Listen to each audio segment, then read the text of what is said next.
kafir-kafirnya orang Kristen, ternyata dia itu dekat dengan Tuhannya. Orang Kristen itu ternyata hebat.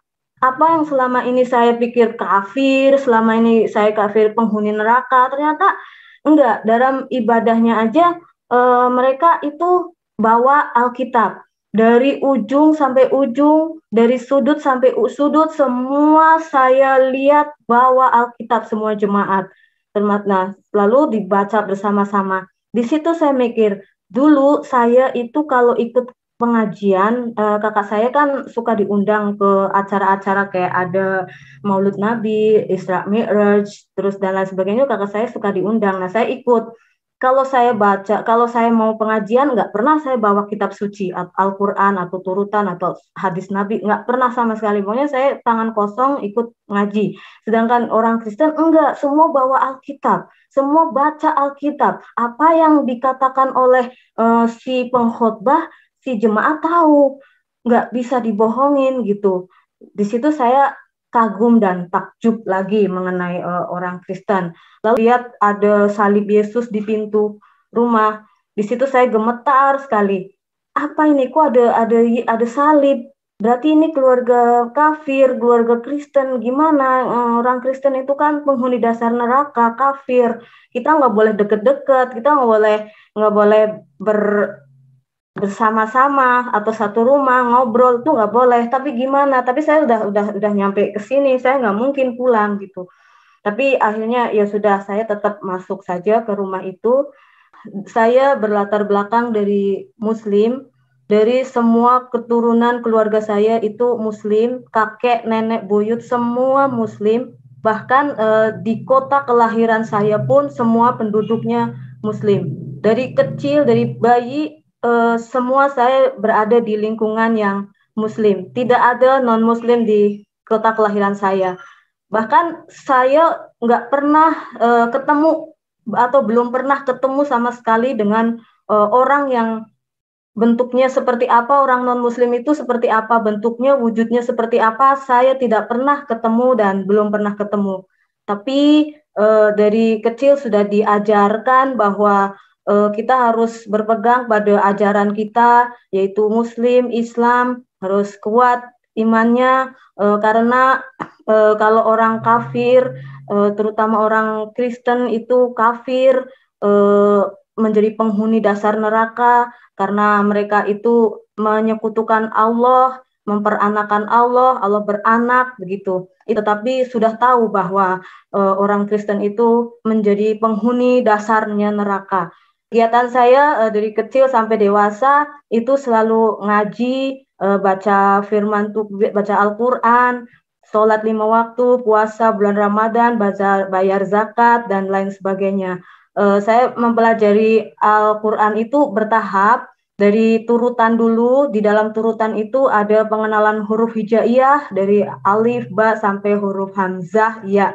Dari situ belajar mulai membaca, merangkai satu kata, dua kata, lalu jadi kalimat, lalu sampai ke suratan pendek. Itu semua saya sudah bisa, dan setelah tamat turutan baru saya belajar Al-Quran. Dan belajar Al-Quran, di situ belajar membaca, tetapi juga ilmu tajwidnya. Ilmu tajwid itu ilmu yang bagaimana cara membaca yang baik dan benar sesuai dengan ketentuan yang ada, sesuai dengan bahasa yang ada. Dan juga saya mempelajari ilmu grammar. Nah, untuk ilmu grammar itu tingkatan yang sudah termasuk yang sudah tinggi, itu saya sudah SMP, dan waktu itu yang ngajar itu kakak saya sendiri. Kakak saya itu waktu itu seorang ustadz di tempat saya, dia juga pernah mondok di salah satu pondok pesantren. Setelah tamat menjadi imam masjid dan ngajarin kami anak-anak gitu. Tapi anak-anak yang udah SMP dan sudah bisa baca Al-Quran, sudah ilmu tajwidnya, baru grammar. Nah, enggak, Allah itu esa.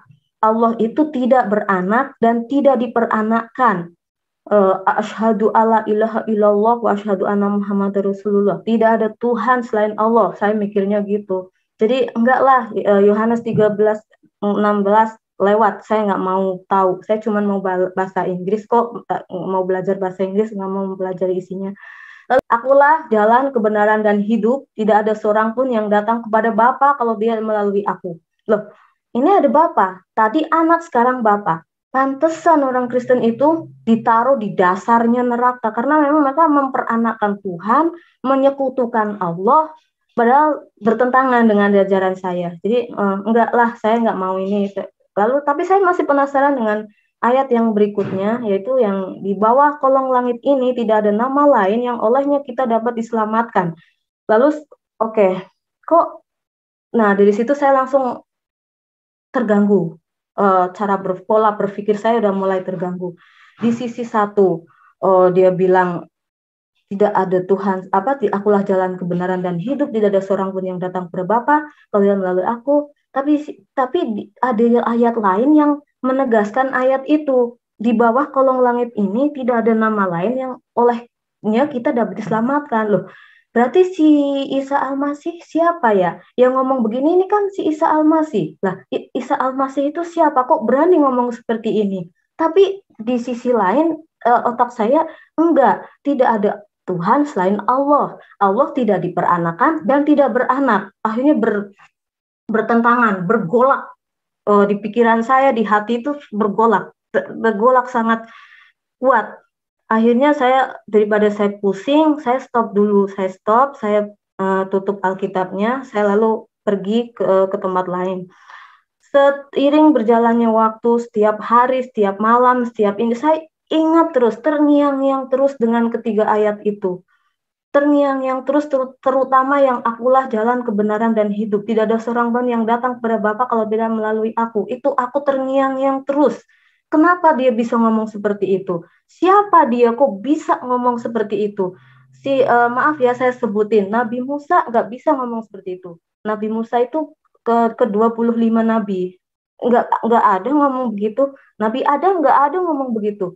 Nabi semuanya ke-25 nabi, hanya Isa Al-Masih yang berani bilang seperti itu. Nah, sekarang Isa Al-Masih ini siapa? Hanya saya tanya kepada Allah, ya Allah, kok ada 25 nabi? Saya tahu, kenal Isa Al-Masih. Tapi dia kan hanya sebatas nabi, iya, yang orang Kristen anggap Tuhan. Tapi kok dia bisa ngomong seperti itu? Siapa Isa Al-Masih? Akhirnya saya pergi ke kakak kakak itu, anaknya majikan saya yang paling gede. Saya tanya di situ, Isa Al-Masih itu siapa? Yesus Kristus. Akhirnya dia jelasin, Yesus Kristus itu, dia jelasin lah kalau mau masuk ke surga harus melalui Yesus Kristus, dia itu Tuhan. Terus dia jelasin tentang hubungan anak dan Bapa, karena memang di dalam Yohanes 3 ayat 16 itu saya antara Bapa dan anak itu saya masih bingung sekali. Terus dia jelasin antara hubungan bapak dan anak, dia jelasin Tritunggal. Tapi terus beliau bilang begini, Ena, waktu saya mengandung kamu itu antara hidup dan mati, begitu beratnya melahirkan kamu itu. Nah, apakah balasanmu seperti ini? Coba tolonglah, kembalilah ke agama yang sebelumnya, kembalilah ke Islam, karena kamu memang dilahirkan sudah dari Islam. Tolong kembalilah ke Islam. Terus saya bilang, saya dialog dengan Tuhan Yesus pada saat itu.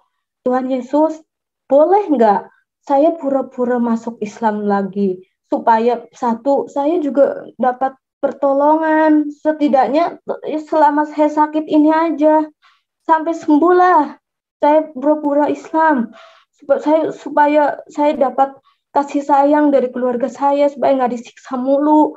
Saya juga nggak tahu mau kemana, dipukul setiap hari, dikata-katain, terus dalam kondisi yang sedang lemah. Tolong bisa nggak saya pura-pura Islam? Terus itu yang pertama. Yang kedua, kasihan ibu saya sampai berlutut bersimpu di kaki saya. Ini kebalik, harusnya kan saya anaknya yang berlutut di kaki ibu, tapi ini ibu saya yang berlutut. Kalau kakak saya dengan penuh kekerasan, sedangkan ibu dengan penuh kelembutan dan bersimpu dan berlutut. Bagaimana saya bisa menyaksikan hal seperti ini? Saya cuma mau pura-pura, Tuhan, boleh nggak saya pura-pura? Tuhan bilang apa? Tuhan bilang begini, jikalau engkau menyangkal aku di hadapan manusia, maka aku pun akan menyangkal kamu di hadapan Bapakku. akhirnya yolah baik Tuhan, oleh kalau memang begitu saya tidak akan menyangka. Akhirnya saya bilang ke ibu saya, maaf Bu, saya tahu pada saat ibu melahirkan saya itu ibarat itu taruhannya antara hidup dan mati. Tetapi Tuhan Yesus itu dia benar-benar memberikan nyawanya untuk saya, Bu. Dia mati di kayu salib, dia disalibkan, dipukul, dicambuk, dimahkotai duri, di lambungnya ditusuk pakai tombak, tangannya dipaku sampai mati. Dia rela memberikan nyawanya untuk saya. Jadi maaf Bu, saya tetap mau ikut Yesus Kristus. Oh, ibu saya terus nangis. Dan ibu saya ternyata sudah beres-beresin baju saya. Lalu saya diusir dari rumah. Dan nggak lama kemudian ada mobil angkot sampai udah di depan rumah. Haleluya, puji Tuhan, betapa hebat kuasa Tuhan yang bekerja hari-hari ini. Saudara-saudara, mereka yang tergolong pada orang-orang yang sangat taat, orang-orang yang sangat kusuk, orang-orang yang sangat begitu luar biasa di dalam mempertahankan atau beribadah kepada agamanya. Namun mereka tunduk dan takjub saat membandingkan Alkitab, ajaran-ajaran kekristenan dengan ajaran-ajaran mereka yang selama ini mereka pelajari. Saudara, kali ini seorang yang sangat cerdas telah memperlihatkan atau menyaksikan kepada kita bagaimana ia percaya kepada Yesus ketika dia mulai membandingkan ajaran-ajaran kebenaran ini. Nah, saudara sudah mengikuti cuplikannya tadi, mari kita ikuti kesaksian ini selengkapnya. Doa kami sudah diberkati oleh Tuhan. Haleluya. Perkenalkan, nama saya Enah. Usia saya 40 tahun saat ini. Saya berlatar belakang dari Muslim. Dari semua keturunan keluarga saya itu Muslim. Kakek, nenek, buyut, semua Muslim. Bahkan di kota kelahiran saya pun semua penduduknya Muslim. Dari kecil, dari bayi, semua saya berada di lingkungan yang Muslim. Tidak ada non-Muslim di kota kelahiran saya. Bahkan saya nggak pernah ketemu atau belum pernah ketemu sama sekali dengan orang yang bentuknya seperti apa, orang non-Muslim itu seperti apa, bentuknya, wujudnya seperti apa, saya tidak pernah ketemu dan belum pernah ketemu. Tapi dari kecil sudah diajarkan bahwa kita harus berpegang pada ajaran kita, yaitu Muslim, Islam, harus kuat imannya, karena kalau orang kafir, terutama orang Kristen itu kafir, menjadi penghuni dasar neraka, karena mereka itu menyekutukan Allah, memperanakan Allah, Allah beranak, begitu. Itu yang saya tahu dari kecil. Jadi bentuknya belum pernah lihat seperti apa, tetapi sudah tahu bahwa orang Kristen itu menjadi penghuni dasarnya neraka. Itu yang saya tahu. Nah, kegiatan saya dari kecil sampai dewasa itu selalu ngaji, baca firman Tuhan, baca Al-Quran, sholat 5 waktu, puasa bulan Ramadan, bayar zakat, dan lain sebagainya. Saya mempelajari Al-Quran itu bertahap. Dari turutan dulu, di dalam turutan itu ada pengenalan huruf hijaiyah dari alif, ba, sampai huruf hamzah, ya. Dari situ belajar mulai membaca, merangkai satu kata, dua kata, lalu jadi kalimat, lalu sampai ke suratan pendek, itu semua saya sudah bisa, dan setelah tamat turutan baru saya belajar Al-Quran. Dan belajar Al-Quran, di situ belajar membaca, tetapi juga ilmu tajwidnya. Ilmu tajwid itu ilmu yang bagaimana cara membaca yang baik dan benar sesuai dengan ketentuan yang ada, sesuai dengan bahasa yang ada.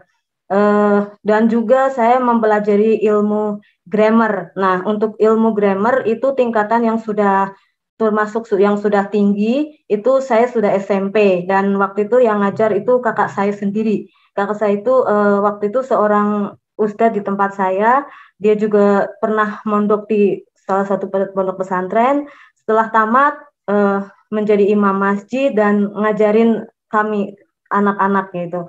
Tapi anak-anak yang udah SMP dan sudah bisa baca Al-Quran, sudah ilmu tajwidnya, baru grammar.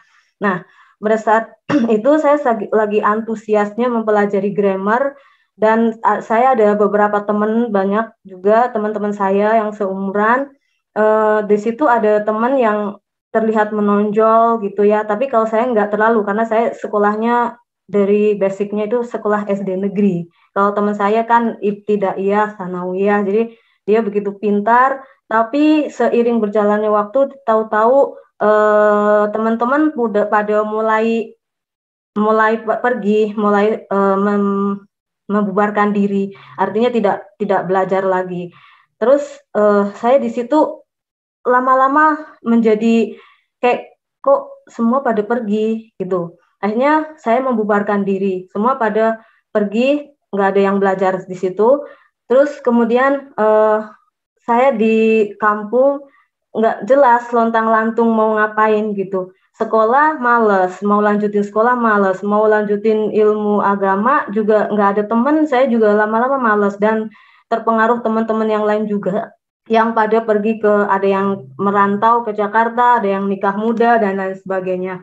Akhirnya saya ikut merantau ke Jakarta, diajak oleh seorang tetangga, tetapi sudah seperti saudara saya sendiri. Lalu saya diajaklah, saya merantau ke Jakarta. Setelah saya merantau ke Jakarta, ternyata saya di situ disuruh bekerja di sebuah rumah untuk menjaga anak kecil, tapi nggak kecil banget karena dia usianya udah SD. Begitu pertama kali saya menginjak rumah itu, saya ada lihat ada salib Yesus di pintu rumah. Di situ saya gemetar sekali. Apa ini? Kok ada salib? Berarti ini keluarga kafir, keluarga Kristen. Gimana? Orang Kristen itu kan penghuni dasar neraka, kafir. Kita nggak boleh deket-deket, kita nggak boleh bersama-sama atau satu rumah ngobrol tuh nggak boleh. Tapi gimana? Tapi saya udah nyampe ke sini, saya nggak mungkin pulang gitu. Tapi akhirnya ya sudah, saya tetap masuk saja ke rumah itu. Lalu kemudian ada foto gede banget, Yesus Tuhannya orang Kristen. Lah ini ada foto patung sebesar ini. Ini udah jelas banget bahwa ini rumah penyembah berhala, penyembah patung, kafir. Bagaimana mungkin saya masuk ke sini? Tapi ya sudahlah, saya udah terlanjur dibawa ke sini, dan dari awal saya juga udah bilang mau. Ya udah, akhirnya saya dipertemukan dengan si punya rumah atau majikan, lalu diperkenalkan, saya sebutkan nama, terus didoain pakai doa Yesus Kristus, terus diinjilin, pertama kali masuk diinjilin, kalau mau masuk surga harus melalui Yesus Kristus, dia adalah jalan yang lurus dan lain sebagainya. Pokoknya diinjilin oleh majikan saya. Tapi waktu itu saya cuman, enggak, orang Kristen itu orang kafir, orang Kristen itu penghuni dasar neraka, dan nggak boleh memperanakkan Tuhan, Tuhan diperanakkan dan lain sebagainya. Nah, tetapi satu hal yang saya tahu di rumah itu bahwa segitunya orang Kristen, sekafir-kafirnya orang Kristen, ternyata dia itu dekat dengan Tuhannya. Itu yang saya rasakan. Pada saat mereka berdoa, posisi mereka itu pada saat mau makan, pada saat mau tidur, bangun tidur, itu mereka selalu berdoa, dan berdoanya itu khusyuk menurut saya. Lipat tangan, pejamkan mata, tundukkan kepala, dan dia menghadap ke hadirat Tuhan. Itu yang saya tahu. Padahal kalau saya berdoa itu pikirannya kemana, hati kemana, yang penting mulut ngomong, dan ngomongnya juga pakai bahasa yang nggak saya ngerti.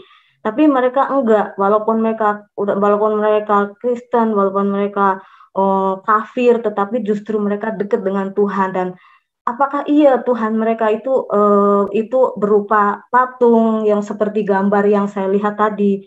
Akhirnya ya udahlah, saya nggak mau tahu itu. Yang penting saya di sini mau bekerja, ya sudah.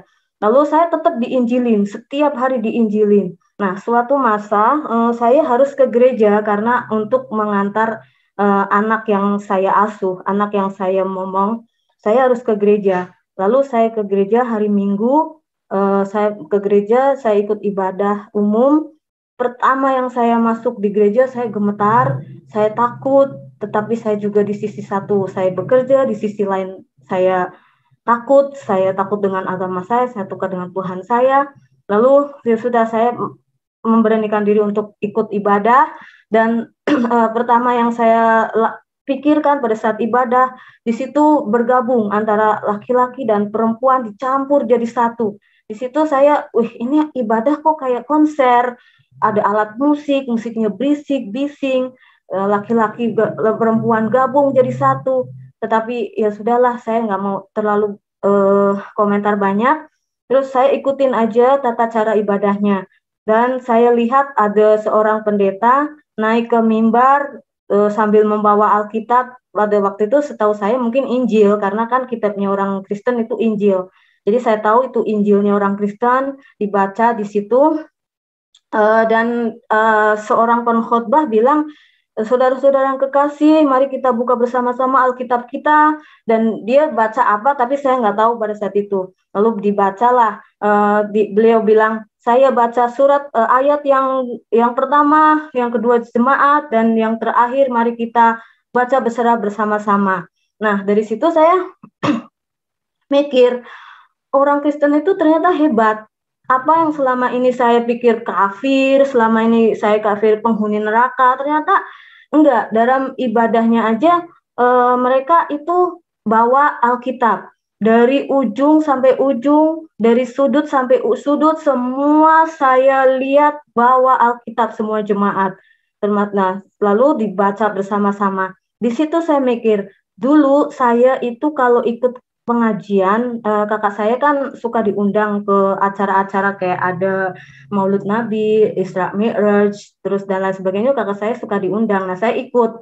Kalau saya mau pengajian, nggak pernah saya bawa kitab suci, Al-Quran, atau turutan, atau hadis Nabi, nggak pernah sama sekali. Pokoknya saya tangan kosong ikut ngaji. Sedangkan orang Kristen, enggak, semua bawa Alkitab. Semua baca Alkitab. Apa yang dikatakan oleh si pengkhotbah, si jemaat tahu, nggak bisa dibohongin gitu. Di situ saya kagum dan takjub lagi mengenai orang Kristen. Lalu kemudian, tapi di sisi lain saya juga lirik bahasanya Indonesia gitu. Kalau Alkitab saya bahasanya Arab, keren, lebih keren. Sedangkan itu terjemahan gitu. Apa bagusnya? Udah. Setelah itu ibadah selesai. Setelah selesai, saya pulang ke rumah. Nah, selesai pulang ke rumah, anak saya kan udah agak gede, jadi dia nggak terlalu bergantung sama saya. Dan kalau ada teman-teman dari gereja datang, saya nggak terlalu dipakai sama dia. Jadi ya udah, saya cek-cek di rumah ada kerjaan apa enggak. Ternyata enggak. Anak saya juga lagi main sama teman-temannya. Akhirnya saya masuk ke suatu ruangan. Itu ruangan kayak semacam perpustakaan karena bukunya banyak banget. Lalu saya masuk ke situ, saya lihat-lihat ada banyak sekali buku. Ada buku yang judulnya Chicken Soup, ada buku yang judulnya Benny Hinn, ada buku yang ada tulisannya Alkitab. Alkitab itu saya mikir, oh yang tadi dipakai oleh si pendeta itu, si pengkhotbah yang di gereja itu, berarti ini yang mereka pakai. Tapi Alkitab juga banyak banget, ada macamnya. Ada yang warna hijau, ada yang warna biru terang, biru gelap, ada yang warna hitam, ada yang warna merah.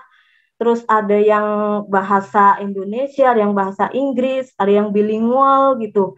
Nah, saya bingung, saya mau baca yang mana. Terus kalau pertama ini, kalau untuk Alkitab jangan dulu, coba saya buka yang chicken soup. Saya pikir chicken itu ayam, soup berarti buku cara memasak ayam. Saya pikir gitu. Pas saya buka, oh ternyata bukan, ada hubungannya dengan kayak kekristenan tapi nggak ada Tuhan-Tuhannya. Ya udahlah, akhirnya saya tidak tertarik buku itu.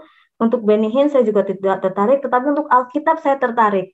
Lalu saya pilih Alkitab yang terang, warnanya biru terang, bilingual. Jadi di sisi ada kiri ada bahasa Inggrisnya, di sisi kanan bahasa Indonesia. Nah, di bahasa Inggrisnya itu ada Ada tulisan Psalm and Proverb, Mazmur dan Amsal. Terus yang sisi kanannya ada New Testament atau Perjanjian Baru. Lalu saya mikir, ya Allah, seandainya saya baca buku ini, apakah saya nanti bisa bahasa Inggris? Karena ini orang Kristen ternyata itu pintar. Alkitabnya itu ditulis dalam bahasa Inggris. Saya pikir semua orang Kristen pasti pintar bahasa Inggris karena Alkitabnya bahasa Inggris. Udah gitu ada terjemahannya lagi. Ya sama kayak kita juga kan hampir semua orang bisa baca, semua orang Islam baca Arab. Nah, saya pikir saya juga pasti bisa bahasa Inggris gitu. Jadi akhirnya saya ambil Alkitab itu dengan motivasi saya ingin belajar bahasa Inggris melalui Alkitab ini. Lalu saya ambil yang bilingual itu saya ambil. Pas saya baca Mazmur dan Proverb and Psalm itu menurut saya rada bahasanya itu indah. Tapi saya tidak mengerti. Saya cuma membaca yang saya bisa tangkap bahasanya indah. Untuk yang Psalm, yang Mazmur itu bahasanya indah. Untuk yang Proverb bahasanya itu unik karena penuh dengan perumpamaan. Saya itu agak nggak ngerti, tetapi buat saya nanti saya mikirnya gini, seandainya saya baca buku ini, Psalm dan Proverb, itu untuk perbendaharaan ketika saya bikin puisi. Saya itu suka kalau lagi merenung, lagi bengong, saya suka coret-coret bikin puisi. Nah, kebetulan Mazmur itu indah, tulisannya bahasanya indah. Amsal juga begitu, Amsal itu unik. Pasti nanti saya jadi seorang penulis yang nggak melulu itu aja kosakatanya. Pasti saya jadi akan kaya kosakata dan kosakatanya indah lain dari yang lain. Lalu saya tapi nanti dulu tunggu saya punya waktu luang banyak. Saya penasaran dengan yang namanya Old Testament, New Testament, Perjanjian Baru. Lalu saya baca saya buka yang bagian Testament, New Testament. Itu ada Mark, ada Mark, ada Luke, ada John dan lain sebagainya. Sampai dengan Revelation. Saya baca untuk Matius. Menurut saya itu bahasanya juga terlalu tinggi. Bahasanya itu menggunakan sastra yang cukup tinggi karena penuh dengan perumpamaan. Saya pusing di situ, saya bingung, saya nggak ngerti tentang Matius ini. Tetapi saya tahu ada silsilah Yesus Kristus, saya ngerti, tetapi ada bagian-bagian yang nggak ngerti karena penuh dengan majas perumpamaan. Ada perumpamaan di situ banyak banget. Nah, karena saya berhubung saya nggak ngerti, lalu saya bawa Alkitab ini, saya tanya kepada anak majikan saya yang sudah dewasa. Kita itu seumuran waktu itu. Kita umurnya itu cuma beda setahun di atas, beda setahun di bawah, dan seumuran gitu. Jadi saya merasa dialognya itu enak waktu itu, diskusinya itu enak. Lalu saya bawa ke dia, saya tanya tentang Matius. Matius ini artinya apa, ini artinya apa. Saya pusing, saya nggak ngerti. Tapi di sisi satu saya pengen membaca, saya pengen belajar bahasa Inggris, tapi di sisi lain rumit buat saya. Lalu dia dengan senang hati mau memberikan mau berdiskusi dengan saya, memberikan waktu kepada saya, dan dia juga memberi ayat, yaitu ayat Yohanes 3 ayat 16, terus Yohanes yang akulah jalan kebenaran dan hidup itu, sama yang kisah para rasul, yang di bawah langit kolong langit ini tidak ada nama lain yang olehnya kita dapat diselamatkan. Nah, dia kasih ayat-ayat itu, lalu dia tulis di sebuah kertas, lalu diberikan kepada saya. Terus dia tanya, kamu Alkitabnya mana? Ini, saya tunjukkan yang bilingual itu. Tetapi kalau yang bahasa itu, kata dia, kalau Alkitab itu untuk pemula susah, karena nggak ada petunjuknya. Mending Alkitab yang biasa aja, yang ada tulisan Yoh, ada tulisan Mat, ada Mark, ada Luke gitu. Ada tanda-tandanya gitu. Kalau perjanjian lama yang hijau, biru, perjanjian baru yang merah kayak gitu. Hanya ditukarlah Alkitab itu yang bilingual sama yang Alkitab lain. Tapi saya dalam hati, tapi saya kan mau belajar bahasa Inggris, saya tidak mau belajar isinya. Tapi ya sudahlah, nggak apa-apa karena dia juga majikan saya nurut-nurut aja. Lalu saya pergi ke kamar ruangan yang tadi itu, saya baca lah mulai Yohanes 3 ayat 16. Saya cari ada yang tulisannya YOH, Yoh 16 itu angkanya yang besar, lalu Yohanes 3, tiganya yang besar, 16 itu yang kecil-kecil. Setelah dapat saya baca, di situ ada tulisan karena begitu besar kasih Allah akan dunia ini sehingga ia mengaruniakan anaknya yang tunggal, barang siapa percaya kepadanya tidak binasa melainkan beroleh hidup kekal. Lalu saya merenung. Di sini ada kata anak, anaknya. Di situ saya menolak. Enggak, Allah itu esa.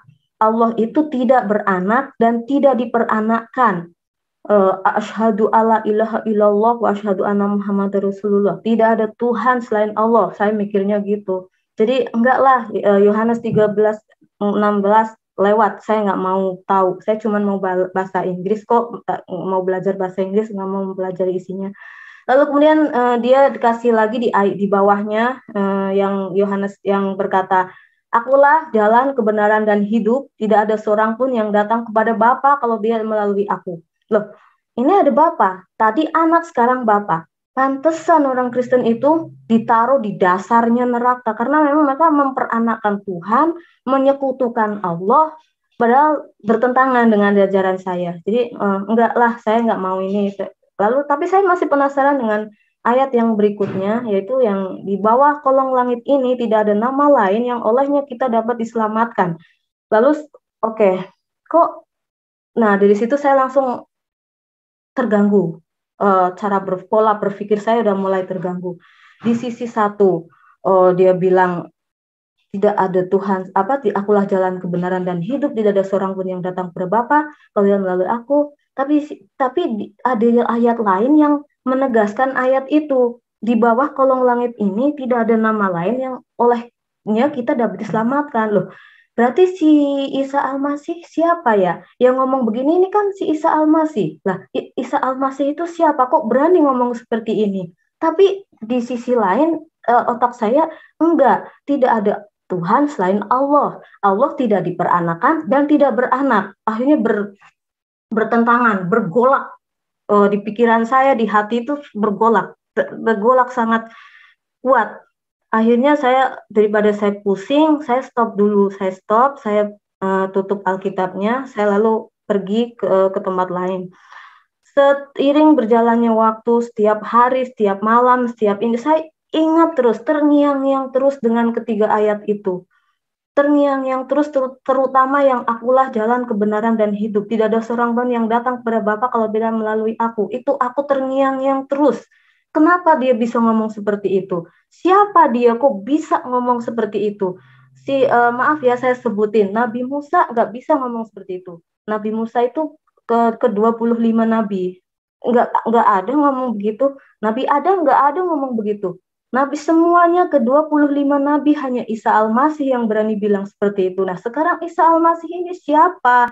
Hanya saya tanya kepada Allah, ya Allah, kok ada 25 nabi? Saya tahu, kenal Isa Al-Masih. Tapi dia kan hanya sebatas nabi, iya, yang orang Kristen anggap Tuhan. Tapi kok dia bisa ngomong seperti itu? Siapa Isa Al-Masih? Akhirnya saya pergi ke kakak kakak itu anaknya majikan saya yang paling gede. Saya tanya di situ, Isa Al-Masih itu siapa? Yesus Kristus. Akhirnya dia jelasin, Yesus Kristus itu dia jelasin lah kalau mau masuk ke surga harus melalui Yesus Kristus. Dia itu Tuhan. Terus dia jelasin tentang hubungan anak dan Bapa, karena memang di dalam Yohanes 3 ayat 16 itu saya antara Bapa dan anak itu saya masih bingung sekali. Terus dia jelasin antara hubungan bapak dan anak, dia jelasin Tritunggal, tapi semuanya mental, nggak ada yang masuk di dalam otak saya. Sama sekali saya juga malah tambah bingung. Lalu kemudian akhirnya dia bilang begini, kalau kamu mau tahu siapa Isa Al-Masih, mending kamu baca ini, kelahirannya Yesus Kristus.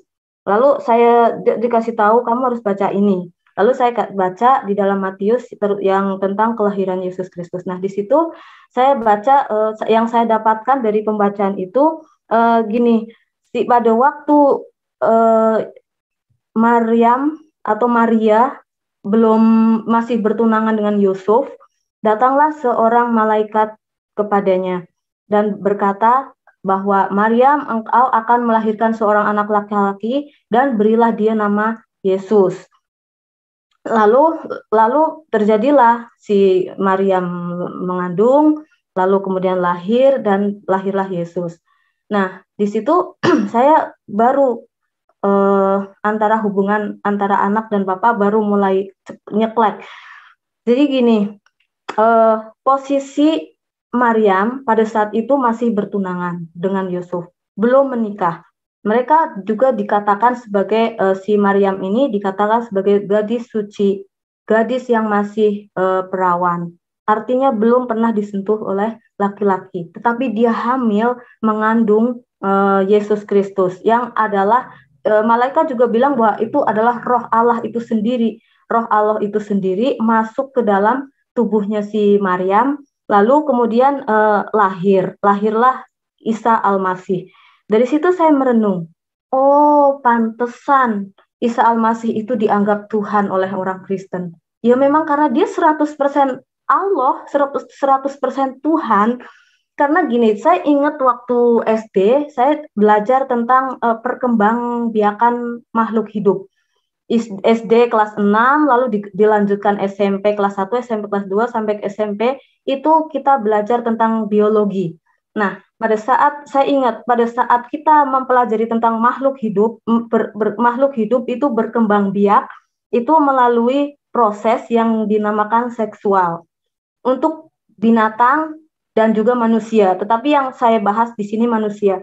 Manusia pada umumnya, semua manusia kalau mau berkembang biak itu melalui proses yang namanya seksual. Termasuk termasuk keturunan Adam. Kalau Adam enggak, karena dia terbuat dari tanah, lalu Hawa terbuat dari tulang rusuknya. Jadi mereka enggak. Tetapi setelah Adam itu semua manusia dari keturunan Adam sampai sekarang, sampai detik ini, semua yang namanya manusia itu melalui proses melahirkannya, itu melalui proses yang namanya seksual.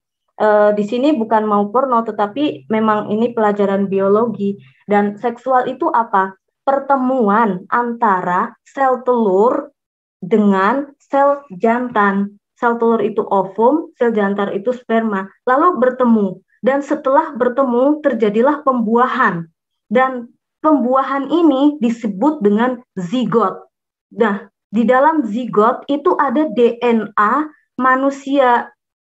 Tetapi di dalam Isa Al-Masih itu tidak ada unsur zigot, tidak ada unsur sperma, tidak ada unsur ovum atau sel telur. Karena pada saat itu Maryam dengan Yusuf itu masih berstatus tunangan.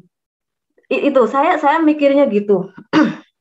Pantesan dia itu Tuhan. Memang 100% Tuhan, sebab tidak ada namanya unsur manusiawinya di dalam diri Isa Al-Masih. Oke, berarti dia memang Tuhan. Nah, lalu setelah saya yakin dia Tuhan, pantesan dia bilang akulah jalan, kebenaran, dan hidup. Tidak ada seorang pun yang datang kepada Bapa kalau tidak melalui aku. Lalu setelah saya percaya bahwa dia itu adalah Tuhan, karena memang 100% dari Tuhan, tapi gak langsung percaya, karena saya juga tidak boleh murtad. Nanti kalau saya murtad itu nggak hukumnya itu benar-benar nggak ada ampun. Jadi saya tetap takut, tapi saya percaya itu Tuhan, tetapi saya masih tetap takut untuk mengakui dan menerimanya. Nah, lalu kemudian besoknya, suatu hari saya melihat ada Benny Hinn. Di rumah itu selalu melihat TV, itu selalu TV-nya itu rohani.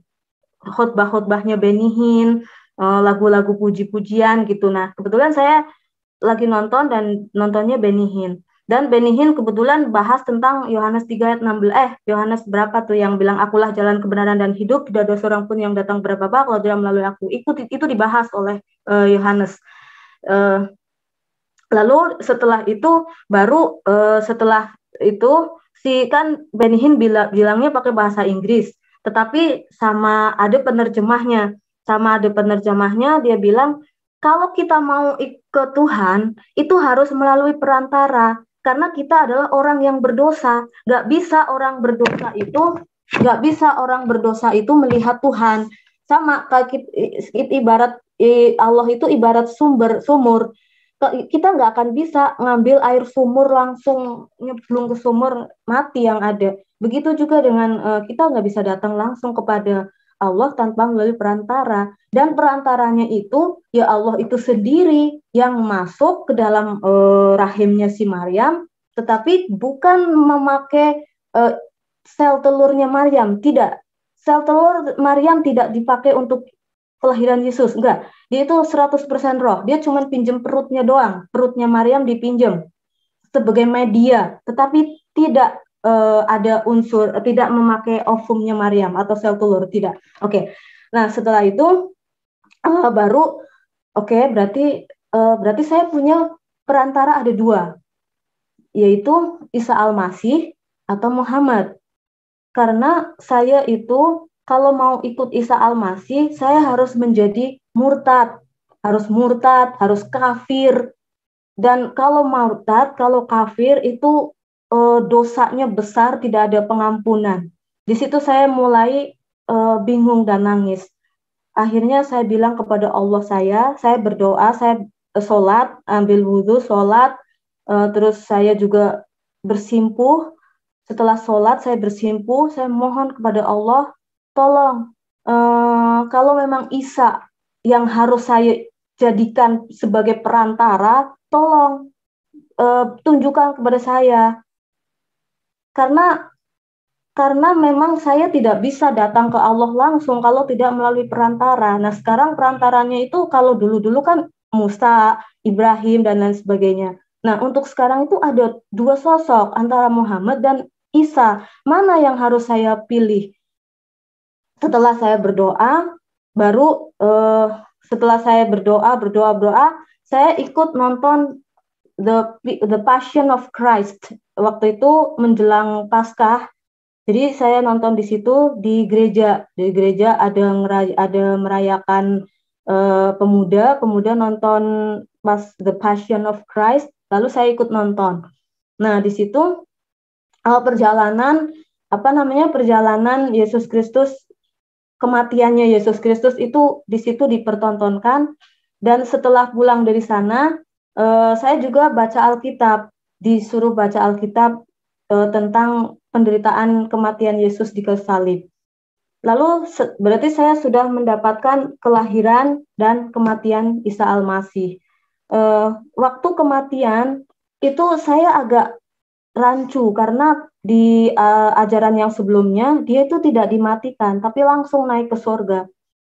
Tapi di sini jelas dia mati. Saya baca Alkitabnya jelas dia mati, disalibkan untuk dengan visi yang jelas, yaitu untuk menghapus dosa umat manusia, yaitu setiap orang yang percaya, termasuk saya. Kalau saya percaya, dosa saya diampuni, lalu saya masuk surga.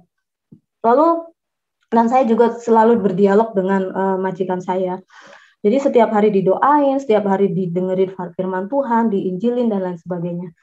Lalu kemudian suatu hari, ini kan prosesnya itu sebenarnya panjang, bukan hanya sehari dua hari, tetapi berbulan-bulan.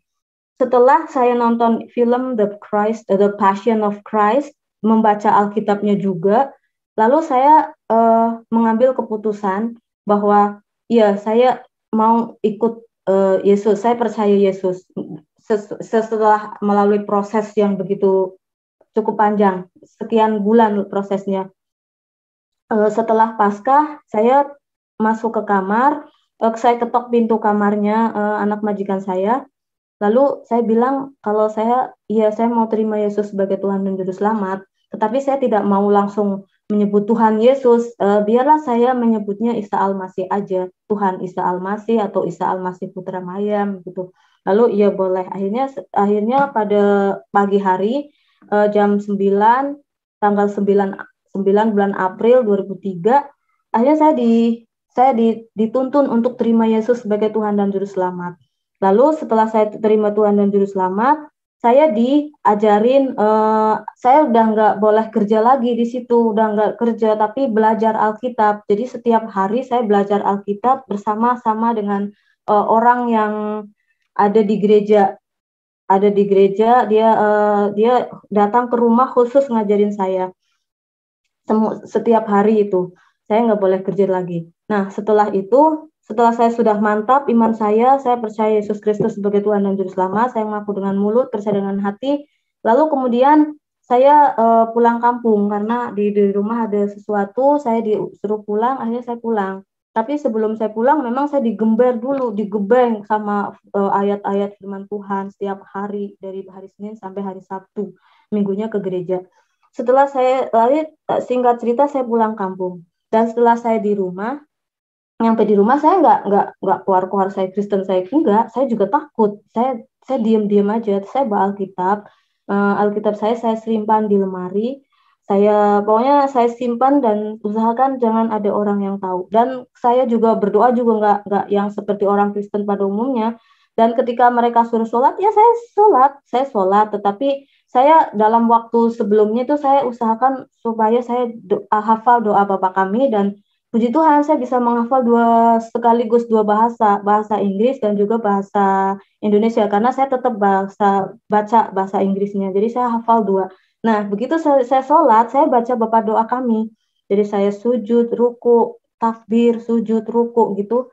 Saya selalu baca doa Bapa kami. Supaya panjang, saya baca dua-duanya, versi Inggris, lalu versi Indonesianya. Nah, setelah itu, namanya gimana ya, saya udah tutup-tutupi, tetap aja ketahuan. Akhirnya saya ketahuan. Waktu itu saya lagi bermain, lagi pergi ke suatu tempat, tiba-tiba saya dipanggil suruh pulang. Enak pulang, kamu disuruh pulang gitu. Tapi hati saya udah mulai dag deg, udah nggak karu-karuan, pasti ada sesuatu. Akhirnya saya pulang, terus beneran begitu saya pulang di rumah itu sudah ada kakak saya yang ustadz yang ngajarin saya dulu grammar bahasa Arab itu. Waduh, udah ada kakak ustadz saya yang dulu ngajarin saya bahasa Arab. Gimana ini? Yaudahlah, tenang, tetap tenang. Akhirnya saya ditanya, duduk, duduk.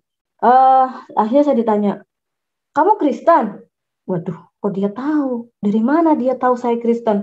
Tapi saya kalau saya bilang enggak, ya nggak boleh menyangkal. Nggak boleh nyangkal kan, kalau engkau menyangkal aku di hadapan Bapa, aku juga akan menyangkalmu di hadapan, kalau kamu menyangkal di hadapan manusia, maka aku juga akan menyangkalmu di hadapan Bapa. Jadi nggak boleh nyangkal. Saya nggak punya jalan lain selain mengaku, iya saya Kristen.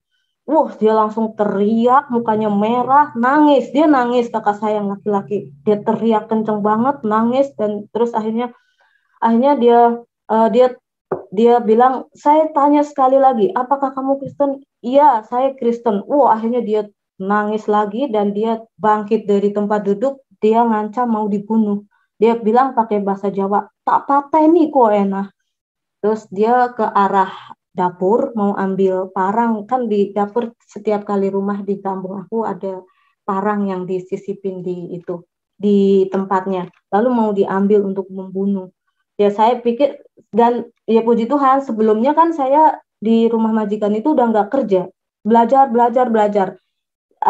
termasuk belajar tentang kisah Stefanus yang dirajam dan mati sampai titik darah penghabisan, mati demi nama Kristus, artinya mati martir. Nah, nanti di sorga nanti dapat mahkota kalau saya sampai mati. Jadi waktu itu sih nggak ada takut gitu, cuman justru saya yang takut kan kasihan kakak saya gitu loh. Akhirnya ya udahlah, kalau saya memang mati ya udah mati, nggak apa-apa. Terus saya bunuh kamu, saya bilang iya ya udah nggak apa-apa silakan gitu. Tapi dia nggak jadi, pas dia setengah jalan di tengah-tengah itu dia nggak jadi, dia berhenti, lalu dia balik lagi ke arah saya, terus dia duduk. Lalu dia duduk, dia pelan-pelan dia bicara dengan baik-baik. Sekarang saya mau tanya deh, yang membuat kamu Kristen itu apa? Apa yang membuat kamu Kristen? Apakah kamu dikasih uang semiliar sehingga kamu tertarik jadi Kristen? Apakah kamu dikasih harta, dikasih rumah, dikasih permata, atau apa? Apa yang membuat kamu Kristen gitu? Lalu saya dengan duduk tenang, saya jelaskan sama seperti apa yang saya pelajari dengan biologi itu. Ya, saya bilang, gini, saya kenapa Kristen? Karena di Kristen itu ada jalan keselamatan ke sorga. Kita tidak bisa datang kepada Allah, kepada sorga, kalau tidak perlu perantara. Dan Isa Al-Masih lah perantaranya. Saya bilang gitu. Dia bilang, enggak. Perantaranya itu Muhammad. Semua umat manusia itu disuruh menyembah, bukan menyembah, disuruh ikut Muhammad, bukan Isa Al-Masih. Umatnya Isa Al-Masih aja disuruh ikut Muhammad kok, malah kamu ini nyeleneh, dia bilang gitu. Terus saya bilang, nggak bisa, saya nggak bisa ikut dia. Saya perbandingkan akhirnya. Begini, kalau Isa Al-Masih dari sejak lahirnya saja, dia itu lahir bukan dari manusia. Dia lahir 100% dari roh Allah. Maaf ya untuk menyingkat, ini saya persingkat, maksudnya sudah saya jelaskan seperti apa yang tadi waktu saya pertanyakan sama diri saya sendiri tadi, yang Isa Al-Masih itu lahir itu bukan dari manusia, saya bilang begitu. Kalau Muhammad lahir itu dari manusia, bapaknya Muhammad sama ibunya Nabi Muhammad menikah. Lalu kemudian mereka melakukan hubungan seksual sebagaimana semua manusia kok. Sebagai manusia yang mau berkembang biak memang begitu caranya, prosesnya itu. Lalu apa itu sih? Yaitu proses pertemunya antara sel telur dengan sel jantan, lalu bertemu, lalu terjadilah pembuahan, terjadi yang disebut dengan zigot, dan dari zigot jadi bakal anak, jadi anak, lalu 9 bulan lahirlah seorang anak bayi yang diberi gelar Muhammad. Itu. Sedangkan Isa Al-Masih nggak ngalamin seperti itu. Di situ saya perbedaannya saya jelasin ke dia. Itu dari kelahirannya. Lalu kemudian dari kematiannya. Dari Isa Al-Masih, waktu mati, dia itu mati disalibkan. Dia salibkan untuk menebus dosa-dosa umat manusia. Kalau saya percaya Isa Al-Masih yang sudah mati di kayu salib, maka dosa saya diampuni. Dan dia juga bukan hanya mati, tetapi naik ke surga. Sebelum naik, dia bangkit dari antara kematian pada hari ketiga, lalu naik ke surga, duduk di sebelah kanan Allah. Sekarang Isa Al-Masih ada di surga. Sedangkan Nabi Muhammad, maaf, beliau ini meninggal, wafatnya itu karena diracun, setelah wafat dikubur, sampai sekarang ada di kuburan. Nah, bagaimana saya mau pakai perantaranya memilih Nabi Muhammad, sedangkan beliau ada di kuburan saat ini, sedangkan Isa Al-Masih ada di sorga. Dia datang dari sorga, kembali lagi ke sorga. Karena dia yang punya sorga, ya jelas saya lebih memilih Isa dibandingkan dengan Nabi Muhammad. Wah, dia langsung teriak. Tapi dia udah teriak, wah kamu kafir, kamu murtad, terus saya dibilang, udah kamu jelek, udah murtad, kafir, Kristen, saya diludahi saudara, diludahi muka saya, cerot gitu, diludahi di muka saya, terus saya ditampar, karena saya udah Kristen, murtad, jelek lagi, ditampar lagi untuk kedua kalinya. Udah, terus akhirnya kakak saya hela nafas, terus dia bilang baik-baik. Terus akhirnya bilang gini, enak kamu mau nggak? Kalau kamu itu sebenarnya harus mempelajari ilmu agama lebih dalam lagi supaya kamu ngerti tentang hakikat Islam itu, Muslim itu, Nabi Muhammad baginda Rasul kita Shallallahu Alaihi Wasallam. Dia bilang, mau nggak kamu saya kirim ke pondok pesantren yang ada di kota Jawa Timur, namanya ini gitu. Hah? Saya dalam hati, Tuhan Yesus, saya mau dikirim ke pondok pesantren yang ada di sini. Saya berdoa, lah kalau memang Tuhan menghendaki, saya percaya Tuhan akan menyertai saya. Akhirnya saya jawab mau, ya saya bersedia, saya mau mas. Ya baik. Nah, tapi sebelum kamu ke sana, saya mau tanya dulu nih, kalau seandainya kamu sudah tiba di pondok pesantren itu, dan kamu ditanya oleh seorang ulama bernama A, saya mau sebut dia itu seorang ulama yang terkenal sekali di Jawa Timur. Saya mau seandainya beliau nanya ke kamu, kenapa kamu Kristen? Kamu jawab apa? Saya beri jawaban persis sama seperti apa yang saya jawab ke dia tadi. Yaitu perbedaan antara Nabi Muhammad dengan Nabi Isa Al-Masih. Kelahiran, kematian, kebangkitan. Itu yang mau saya jelaskan. Saya mau jelaskan itu. Begitu, iya. Oh, kalau begitu bikin malu kamu. Gak usah ke Jawa Timur. Mendingan kamu keluar dari sini. Akhirnya saya diusir dari rumah. Nah, terus saya disuruh keluar dari rumah, saya beres-beres baju, kemas-kemas baju, lalu saya mau pergi. Kakak saya yang kedua, laki-laki di bawahnya dia, datang ke kamar. Kamu Kristen? Iya. Oh, saya langsung ditendang, terus ditampar lagi untuk yang kesekian kalinya. Udah setelah itu baru saya pergi, saya kemas-kemas, saya pergi ke Jakarta, pergi lagi ke majikan, saya pulang ke majikan lagi. Tapi di situ saya udah nggak kerja, di situ saya belajar.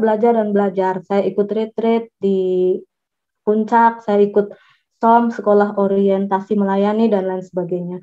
Lalu saya balik lagi ke situ. Nah, pada baru sebulan kemudian, saya sedang asik-asik belajar, saya juga sedang ngikutin pendalaman Alkitab gitu. Pas mau hari Minggu pas mau ibadah, saya ditabrak mobil. Nah, biasanya saya ke gereja bareng mereka, cuman karena mereka itu kan pegawai di gereja itu. Jadi cepat-cepat mereka perginya duluan, sedangkan saya telat gitu. Akhirnya saya nggak ikut mereka. Karena saya nggak ikut mereka, lalu saya tabrak mobil. Begitu turun dari angkot, saya pikir nggak ada mobil lain. Ternyata saya ditabrak pas persis di depan gereja. Mau nyebrang, gerejanya ada di seberang. Saya mau nyebrang, udah depan gereja, tabrak mobil. Karena saya masih memuji Tuhan, haleluya. Tetapi saya mau bangkit, kaki saya kayak udah putus, kayak udah mau merasa putus. Saya nggak tahu ini kaki kemana. Akhirnya saya nggak bisa ngapa-ngapain. Lalu tiba-tiba ada yang naikin saya ke mobil, lalu saya dibawa ke rumah sakit. Setelah di rumah sakit, saya dinyatakan patah tulang dan saya harus operasi eh, tulang eh, tulang kaki sebelah kanan patah. Jadi saya harus operasi dan akhirnya diputuskanlah saya operasi. Orang tua saya dipanggil, dikasih tahu dan mereka datang. Saya takut sekali waktu itu, takut dihina, takut nah lu si Kristen, nah syukur gitu kan. Akhirnya ya udah, saya ikutin. Ternyata saya operasi selama 2 minggu, saya berbaring di rumah sakit. Setelah selesai operasi saya dibawa ke rumah majikan. Nah, disitulah perdebatan antara majikan dan ibu saya. Eh, Ibu saya sebagai orang tua mau saya dirawat di rumah karena bentuk sebagai namanya orang tua, saya masih tanggung jawabnya ibu saya. Jadi sebaiknya enak dirawat di rumah. Oke. Tapi majikan saya juga nggak bolehin, enggak, enak kecelakaan itu di Jakarta. Tapi dia juga takut, majikan saya juga takut karena saya kan udah cerita kalau saya itu habis ditampar, habis diludahi, habis dicaci maki. Jadi dia takut nanti sesuatu yang terjadi pada diri saya, padahal saya lagi habis operasi gitu. Akhirnya nggak dibolehin. Tapi ibu saya memaksa. Ya udah, akhirnya majikan saya ngalah dan mengizinkan saya pulang bersama dengan ibu saya. Ibu saya datang dengan kakak ipar. Benar, saya pulang sampai ke rumah dan saya itu waktu itu operasi besar. Karena patah tulang, saya harus istirahat selama 1 tahun, nggak boleh jalan dulu. 6 bulan jalan menggunakan 2 tongkat, nggak boleh napak di lantai kakinya nggak boleh napak di bumi dulu, harus digantung dulu. Nah, pulanglah saya di rumah. Sebenarnya saya nggak ada damai sejahtera. Biar bagaimanapun saya damai sejahteranya itu ada di gereja. Tetapi ya apa boleh buat, ibu saya maksa. Nah, awal pertama itu mereka baik. Mereka melayani saya dengan sangat baik. Diurus, saya benar-benar diurus. Padahal waktu di majikan saya dikasih orang gereja suruh ke rumah untuk ngurusin saya, khusus untuk ngurusin saya. Mulai dari mandi, saya nggak bisa mandi sendiri kan. Mulai dari mandi, mulai dari cuci baju, makan, semuanya termasuk. Ya, dia kan orang gereja, jadi ibadah bareng apa sebenarnya enak gitu loh. Tapi begitu di rumah, saya masuk ke gua singa ini. Aduh, saya udah takut sekali. Tapi saya nggak ada damai sejahtera, saya juga takut gitu ya. Tapi awal-awalnya mereka baik sih, mereka masih mau menolong saya. Sebagaimana saya di Jakarta saya dirawat juga dengan baik awal-awalnya.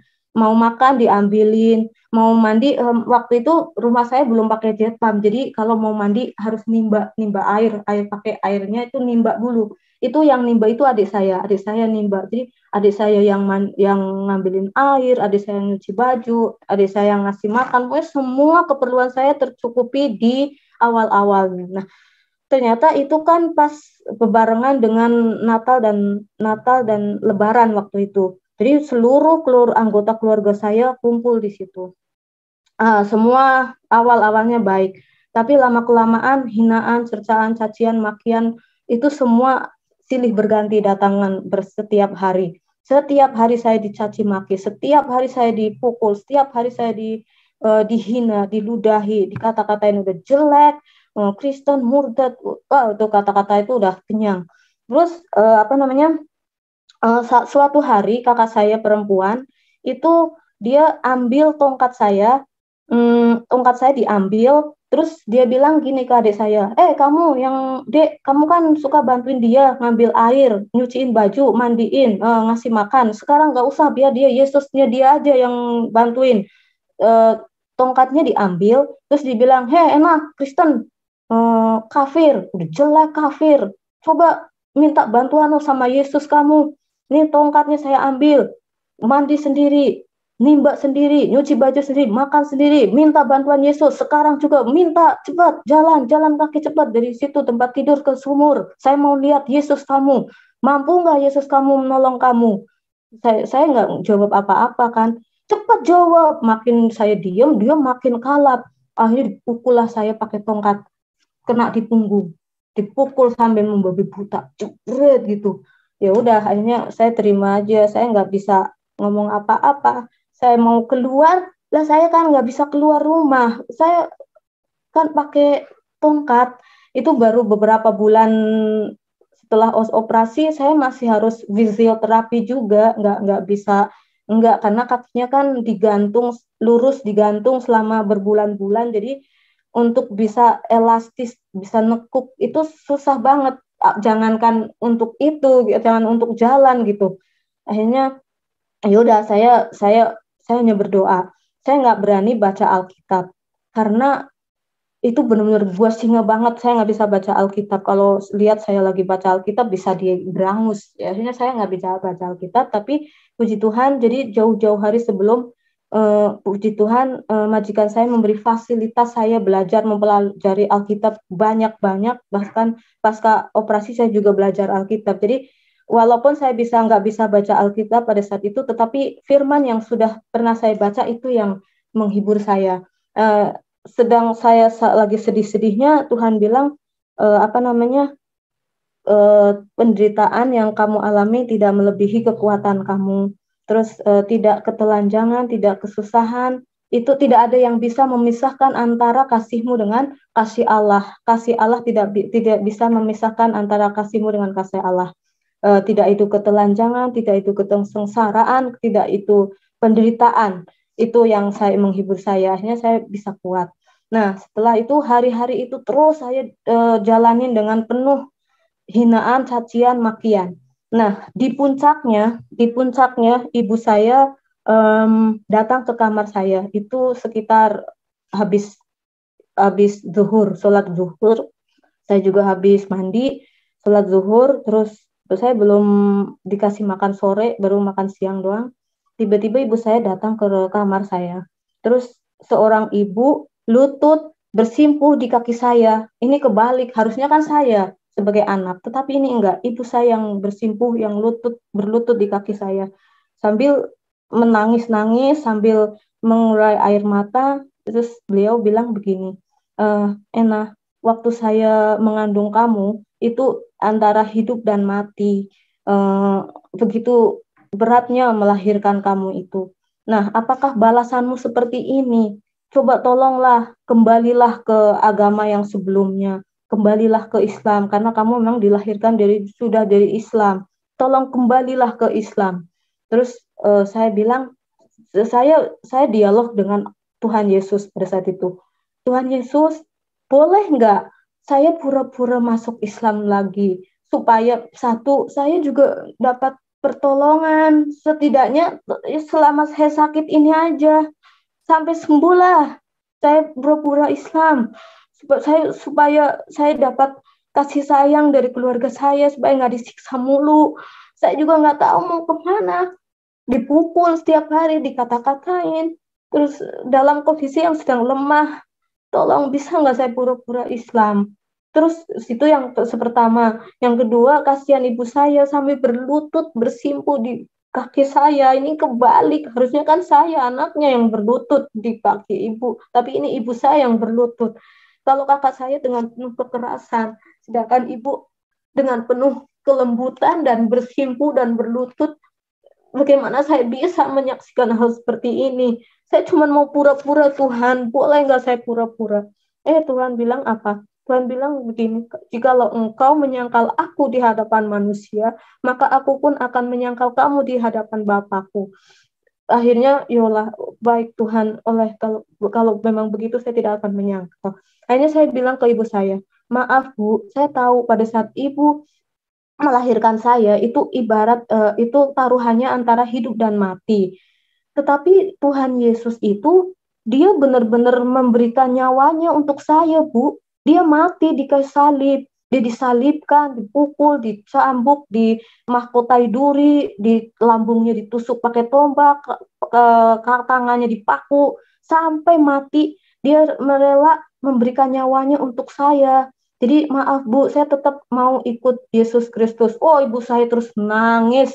Dan ibu saya ternyata sudah beres-beresin baju saya. Lalu saya diusir dari rumah. Dan nggak lama kemudian ada mobil angkot sampai udah di depan rumah. Akhirnya saya diserahin ke sopir angkot itu. Pak, tolong ya titip ini.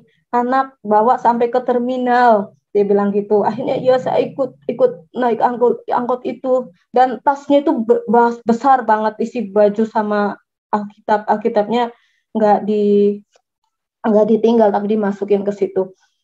Terus akhirnya saya pergilah sampai ke terminal. Begitu turun dari angkot, saya bingung. Saya tasnya gede banget. Gimana ini? Terus akhirnya tukang bis datang. Tukang bis ada kayak calo, tapi ya semacam calo datang terus menghampiri saya, ditanya mau kemana. Saya mau ke Jakarta. Saya mau ke terminal ini, terminal A.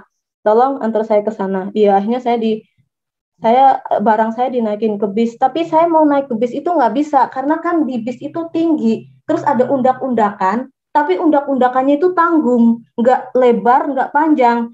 Saya kan kalau mau naik ke tangga itu kan harus yang panjang supaya badan saya plus dua tongkat saya kiri dan kanan. Wah, saya di situ saya nggak bisa naik. Tuhan Yesus, saya nggak bisa naik bis. Ini gimana? Saya nggak ngerti caranya naik bis. Terus akhirnya baik banget ada seseorang laki-laki yang mau gendong saya. Akhirnya digendong masuklah ke bis. Terus ditanya, kamu mau kemana Mbak? Saya mau ke Jakarta, ke ini terminal ini, tujuannya ke sini. Terus sendirian, iya saya sendirian. Oh ya udah nanti saya temenin. Akhirnya bapak-bapak itu duduk di sebelah saya. Dan ketika mau ke toilet, bapak-bapak ini yang gendong saya. Akhirnya diturun, digendong lagi sampai ke toilet, ditungguin. Tongkatnya juga dikasih ke saya. Saya diantar sampai ke toilet sama bapak ini. Dan sampai setelah itu sampai naik bis lagi sampailah di terminal Jakarta. Begitu di terminal Jakarta, saya bingung. Ini tas gimana mau saya bawa? Saya nggak bisa bawa tas, bawa badan aja susah, kaki aja belum boleh. Napak di lantai, di tanah. Aku masih harus kakinya harus gantung. Gimana mau bawa tas? Akhirnya tasnya saya tinggal. Tapi sebelum saya tasnya tinggal, di tas besar itu ada tas kecil. Nah, di tas kecil itu ada Alkitab sama itu uang, tapi nggak banyak, nggak nyampe 100.000. Akhirnya saya ambil itu doang, saya nggak bisa bawa baju. Berat, saya nggak bisa bawa, gimana mau bawa? Kalau tas ransel, oke, nanti saya bawa tas ransel, saya gendong, terus saya jalan dengan dua tongkat, nggak apa-apa. Tapi ini tasnya yang cuma diselempang di sini, lah saya selempang ke sini, yang goyang nggak seimbang, saya nggak bisa, yang ada jatuh. Nah, akhirnya saya tinggal di terminal itu baju. Lalu saya bawa Alkitab dan saya bawa tas. Lalu saya duduk di terminal itu. Terus saya mau ke Majikan. Lalu kemudian saya kebetulan dari terminal ke Majikan itu bisa dilalui dengan jalan kaki walaupun jauh, nggak dekat. Tapi saya lebih baik jalan karena kalau saya naik angkot gimana? Saya nggak bisa naik angkot. Kalau ada temennya satu bisa bantu naikin badan saya, naikin kaki saya, bawain tongkat saya. Tapi kalau sendiri saya nggak bisa. Akhirnya ya walaupun saya punya Tuhan, cuman emang nggak bisa. Akhirnya saya memilih untuk jalan. Saya jalan kaki menuju ke rumah majikan. Ternyata karena itu Natal, pada keluar negeri semua dan di situ nggak ada orang, ada cuma satu pembantu. Tapi pembantu yang nggak saya kenal, yang saya kenal dulu udah nggak ada. Nah, saya nggak kenal dia. Kalau saya mau numpang di sini, dia mau gimana? Lihat saya aja, jadi udah aneh.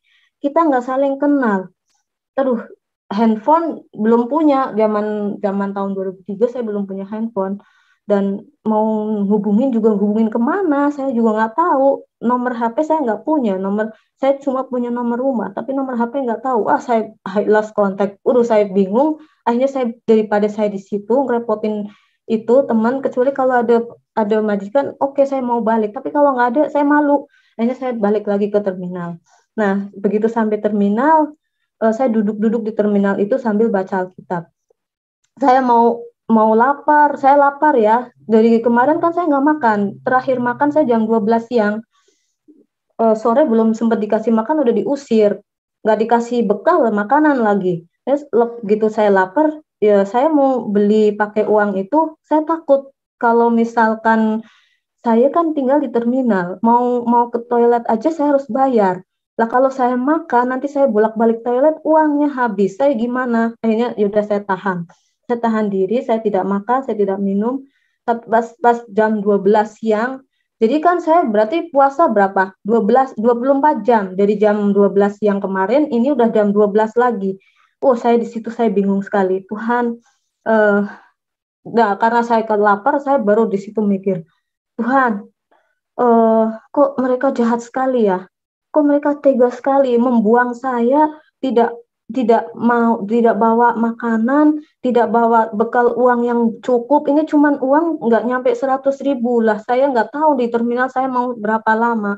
Gimana saya mau makan? Mereka kok bisa setega itu? Pokoknya saya mempertanyakan mereka kok bisa. Itu kan darah daging saya. Lah, saya itu bukan siapa-siapa. Emang saya itu darah dagingnya loh. Saya itu bagian dari mereka. Kenapa mereka segitu kejam? Saya tanya gitu. Tapi Tuhan bilang apa? Tuhan bilang begini, Aku datang bukan membawa damai, tetapi membawa pedang yang akan memisahkan antara ibu dengan anak perempuannya, bapak dengan anak laki-lakinya, saudara laki-laki dengan saudara perempuannya, dan musuhmu adalah seisi rumahmu. Apalah Tuhan bilang begitu ketika saya ngadu. Oh, ya udah. Berarti memang saya harus menghadapi hal seperti ini. Hal seperti ini memang harus saya hadapi. Jadi nggak usah tanya lagi, Tuhan kenapa, Tuhan kenapa. Semua sudah ada di Alkitab, semua sudah ada di firman Tuhan. Iman tumbuh berdasarkan pendengaran akan firman Tuhan. Terima saja. Oke, baik Tuhan, saya terima. Apapun perlakuan mereka, saya tidak benci, tidak dendam, memaafkan, dan tidak merasa benci. Saya terima dengan ucapan syukur. Terima kasih karena saya melakukan firman-Mu. Saya ada di dalam bagian firman itu, walaupun nggak enak. Tapi saya bersyukur. Udah, setelah itu saya lapar. Karena itu udah jam Ibu 1. Ibu Orang Ena puasa itu 16. Ya, bisa mundur sedikit, Pak. Bu, mundur sedikit. Terlalu dekat ya, dengan kamera. Ya, baik. Posisi kembali ke tengah, Bu ya.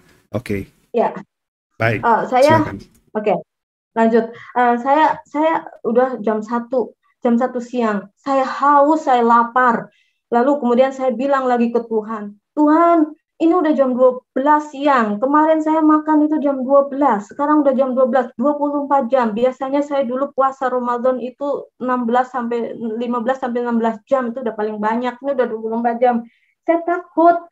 Saya takut lambung saya bermasalah, saya takut dengan kondisi tulang saya yang butuh nutrisi. Saya itu kan dokterku tuh kan bilang harus makan makanan yang bernutrisi, harus makan makanan yang mengandung vitamin D, mengandung kalsium, magnesium untuk pertumbuhan tulang karena tulang saya itu patah. Jadi harus disambung kembali dan untuk bisa itu nutrisi itu membantu. Lah bagaimana saya mau memenuhi kebutuhan nutrisi untuk tulang saya? Saya aja makan udah 24 jam lebih, Tuhan. Tolong Tuhan, apa yang harus saya lakukan? Kalau saya pakai uang ini saya takut. Tahu nggak Tuhan bilang apa? Manusia hidup bukan berdasarkan roti saja, tapi dari setiap firman. Malah Tuhan bilang begitu. Oke, berarti saya tidak usah takut, saya udah tidak usah khawatir dengan kondisi tulang saya karena kekurangan makan, kekurangan nutrisi. Percaya saja sama Tuhan. Manusia hidup bukan berdasarkan makanan, roti, tetapi dari firman. Akhirnya saya baca firman. Saya baca firman, di situ ada tertulis, rancanganku bukanlah rancangan kecelakaan, tetapi rancangan damai sejahtera, rancangan yang penuh harapan. Tuhan, firman-Mu nggak sesuai dengan keadaan yang aku alami pada saat itu. Aku buktinya ikut Engkau, aku celaka. Aku mau ke gereja loh, mau menyembah Tuhan, mau memuji Tuhan dengan hati yang sukacita, cinta mula-mula. Tapi saya kenyataannya kecelakaan, Tuhan. Dan dari kecelakaan ini saya sangat menderita. Saya sangat terpukul, saya sangat menderita Tuhan. Tapi Tuhan bilang, engkau akan tetap naik dan tidak turun. Rancanganku bukan rancangan kecelakaan, rancangan damai sejahtera, rancangan yang penuh hari depan yang penuh harapan. Akhirnya saya percaya saja apa yang dia firmankan. Udah saya percaya, udah oke. Udah saya terus merenung. Saya merenung, terus saya melihat ke sisi kiri kanan depan belakang. Dan saya ke toilet bayar, uangnya berkurang. Saya mikir, ini uang udah makin hari akan makin berkurang. Saya nggak tahu masa depan saya itu seperti apa. Saya mau bekerja apa? Orang saya aja jalan kaki aja susah, kaki aja belum boleh napak di bumi, gimana mau kerja? Akhirnya saya mikir begini, Tuhan, saya nggak bisa ngapa-ngapain. Nanti kalau suatu saat uang ini habis, dipakai buat mondar-mandir toilet, nahan lapar saya bisa nahan lapar, haus saya bisa nahan haus walaupun udah 24 jam lebih. Tetapi ke toilet saya nggak bisa. Dan kalau uang ini habis, logikanya ya nggak bisa ngapa-ngapain. Saya tidak bisa bekerja. Sepertinya saya mau jadi pengemis. Saya lihat kan ada pengemis di terminal kan. Jangan-jangan saya sama seperti orang itu, saya mikir. Jangan-jangan nanti saya akan menjadi seperti itu, menjadi pengemis. Ya Tuhan, oke, nanti saya suatu saat nanti saya akan jadi pengemis, saya bilang gitu. Tapi Tuhan bilang apa? Tidak akan dibiarkannya orang benar meminta roti, kata Tuhan. Amin, saya bilang. Oke, Tuhan, firman-Mu untuk saat ini nggak sesuai dengan apa yang saya alami. Tapi Engkau bilang, aku tidak akan membiarkan orang benar meminta roti. Berarti saya tidak akan meminta roti. Saya tidak akan dibiarkan untuk jadi seorang pengemis. Amin, puji Tuhan. Aku nggak tahu caranya. Nah, pas saya lagi mikir-mikir begitu, khawatir tentang masa depan. Saya di terminal loh waktu itu. Terus nggak ngerti makan apa, nggak ngerti minum apa. Tiba-tiba dia bilang, lihatlah burung di udara, Ena. Apakah burung di udara emang dia nyangkul? Emang dia menanam? Emang dia menabur? Dia nggak nyangkul, dia nggak nanam, dia nggak nabur. Tapi waktunya makan ya makan, jamnya makan makan, jamnya minum minum. Dia nggak mau tahu, nggak mau nyangkul, nggak mau apa. Dia cuma mau tahu waktunya makan, ada aja makanan. Terus begitu juga bunga di bakung diberi keindahan. Tuhan bilang, Salomo aja itu bajunya nggak seindah bunga bakung loh. Akhirnya terima kasih Tuhan. Aku hanya ingin memuji Tuhan dan menyembah Tuhan. Di terminal saya memuji Tuhan dan menyembah Tuhan serta membaca firman. Cuma itu yang bisa saya lakukan. Sambil mondar-mandirnya paling ke toilet. Sampai jam 9 malam. Begitu jam 9 malam, tiba-tiba ada dua orang calo menghampiri saya. Saya takut diusir. Saya mau kemana kalau di terminal aja diusir? Kalau saya mesti ke kolong jembatan, saya takut. Pokoknya, saya malah ditahan sampai dua orang ini, saya takut. Tapi dia orang bilang, kamu jangan takut. Terus akhirnya saya ditanya, nama kamu siapa? Kamu nggak usah takut. Kita kenalan dulu. Nama kamu siapa? Saya bilang, nama saya Ena. Oh, akhirnya dia sebut nama. Ternyata dia orang Batak karena ada famnya. Saya orang Batak, dia bilang, kamu nggak usah takut. Coba ceritain kamu sebenarnya mau kemana, dari mana mau kemana, kok ini udah jam 9 masih di sini-sini terus. Terus saya ceritain kronologinya, saya ceritain ke dia, lalu akhirnya dia kayak ada belas kasihan. Ya udah kalau begitu kamu ikut saya. Akhirnya saya dibawalah ke rumah dia, ada dua orang ini. Dibawa ke rumah dia itu udah jam setengah 10, naik angkot.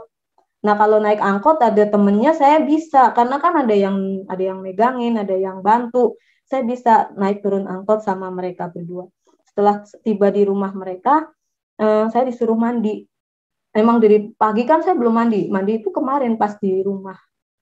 Belum makan juga. Udah jam 9, setengah 10 lah, jam 10 malam. kamu udah makan apa belum? Saya bilang belum. Akhirnya dia pergi cari makanan nasi Padang gitu, lalu lah saya dikasih makan. Setelah saya mandi, makan, tiba-tiba ada seorang ibu yang tinggalnya deket-deket situ. Lalu saya diperkenalkan kepada ibu ini. Terus saya ceritalah kronologinya saya itu seperti apa kepada ibu ini. Lalu saya disuruh tinggal di ibu ini. Ibu ini nyuruh saya tinggal di sana.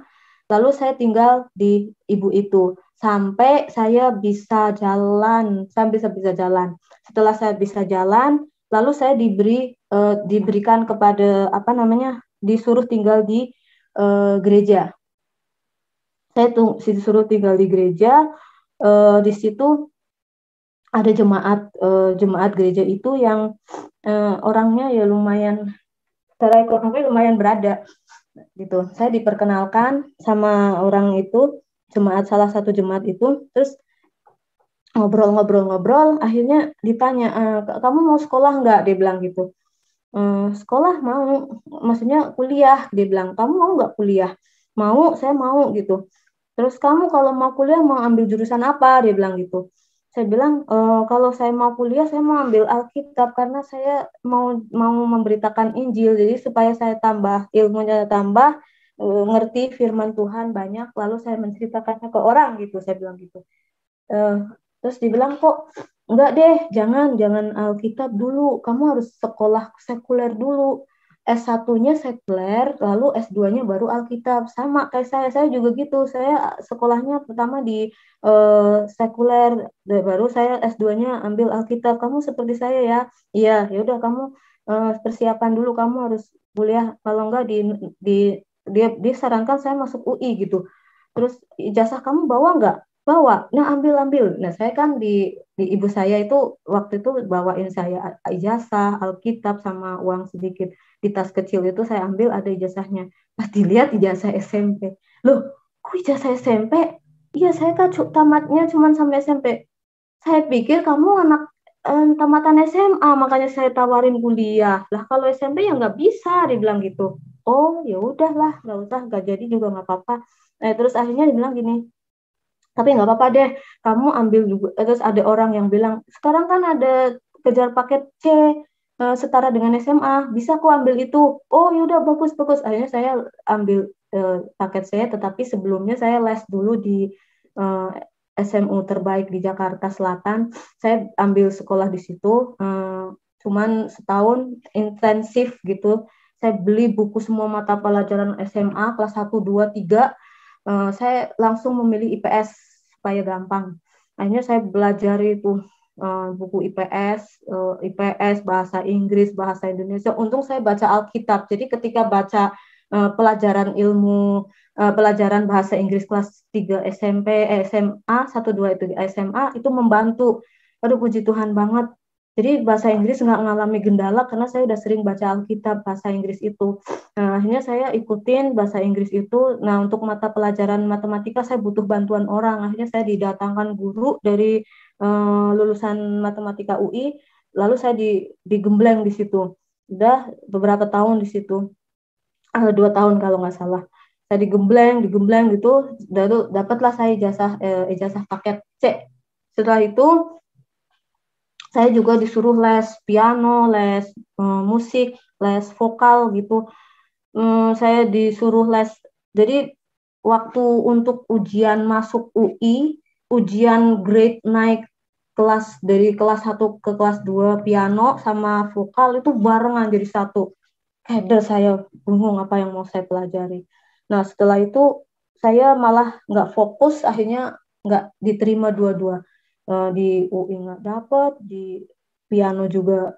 Piano saya naik dalam waktu 1 tahun, naik 2 grade, grade 1 naik grade 2 dalam waktu 1 tahun. Tapi untuk UI saya nggak lolos. Akhirnya ya udahlah, nggak apa-apa. Dan singkat cerita, ya udah saya nggak apa-apa deh, nggak sekolah juga nggak apa-apa. Yang penting saya udah ikut Yesus, udah. Itu kan kesuksesan dunia itu saya anggap itu hanya sebuah bonus, tetapi eternal life itu yang penting saya sudah dapatkan. Jadi akhirnya saya cuman dapat ijazah itu, tapi ilmunya saya dapat, ilmunya itu ilmu IPS-nya saya dapat, cuman untuk sampai UI nggak bisa sampai ke UI. Nah, itulah yang ingin saya ceritakan, kesaksian Tuhan. Jadi waktu saya berjumpa dengan Tuhan, memang saya nggak berjumpa secara seperti orang-orang yang melalui mimpi, tetapi melalui firman. Dari firmanlah itu saya berdialog langsung dengan Tuhan. Tuhan Yesus benar bahwa Tuhan Yesus adalah firman yang telah menjadi daging. Dan Alkitab itu, Yesus itu sendiri. Makanya bisa saya komunikasi berdialog dengan Tuhan. Ketika di rumah, ketika di terminal, saya lapar. Tuhan bilang manusia tidak hidup bukan berdasarkan roti saja. Itu semua bisa berkomunikasi seolah-olah Tuhan itu ada di hadapan saya. Oh, berarti memang benar bahwa Yesus adalah firman yang telah menjadi daging, dan firman itu adalah Yesus itu sendiri. Dan puji Tuhan, jadi bukan hanya Tuhan kan waktu saya kelaparan gitu, Tuhan bilang burung di udara itu dipelihara, apalagi anak saya, anakku, Ena lebih berharga dari burung di udara. Dan benar, ketika saya persiapan diri ke UI, saya dipungut oleh orang ini, beliau ini orang yang berada gitu. Itu semua bukan hanya makanan biasa, tetapi makanan para raja, makanan Eropa yang nggak pernah saya pikirkan, itu yang saya makan selama selama persiapan ke UI itu. Jadi ada yang namanya buah ara, itu yang saya baca di Alkitab, saya pikir itu hanya ada di Alkitab, ternyata saya makan buah ara. Terus ada di Alkitab sering dibahas tentang minyak zaitun, buah zaitun. Saya nggak waktu saya baca Alkitab, saya nggak kebayang zaitun itu seperti apa. Tetapi saya makan minyak zaitunnya, dan buah zaitunnya saya juga makan. Seperti kayak apa yang di dalam Alkitab disebutkan hazel kayak gitu, itu semuanya saya sudah makan semuanya. Bukan itu yang mau saya ceritakan, tetapi perjumpaan saya dengan Tuhan Yesus itu. Jadi bahwa apapun yang saya butuhkan itu dipersediakan. Walaupun pada saat itu firman-Nya itu seperti bertentangan dengan kehidupan saya. Sepertinya kehidupan saya dengan firman Tuhan itu bertentangan. Dia bilang tidak akan celaka. Dia bilang hari depannya penuh harapan. Gak taunya memang saya celaka. Tapi ternyata setelah alamin itu, ternyata semuanya Tuhan sediakan jauh melebihi apa yang saya harapkan. Sekian dan terima kasih, Pak. Berkati oleh Tuhan. Haleluya. Amin. Puji Tuhan. Tuhan memberkati saudara. Teruslah bagikan TNT kami kepada sekalian banyak orang, supaya mereka juga diberkati oleh Tuhan. Sampai berjumpa lagi dalam program acara kami selanjutnya. Tuhan Yesus memberkati. Shalom. Haleluya.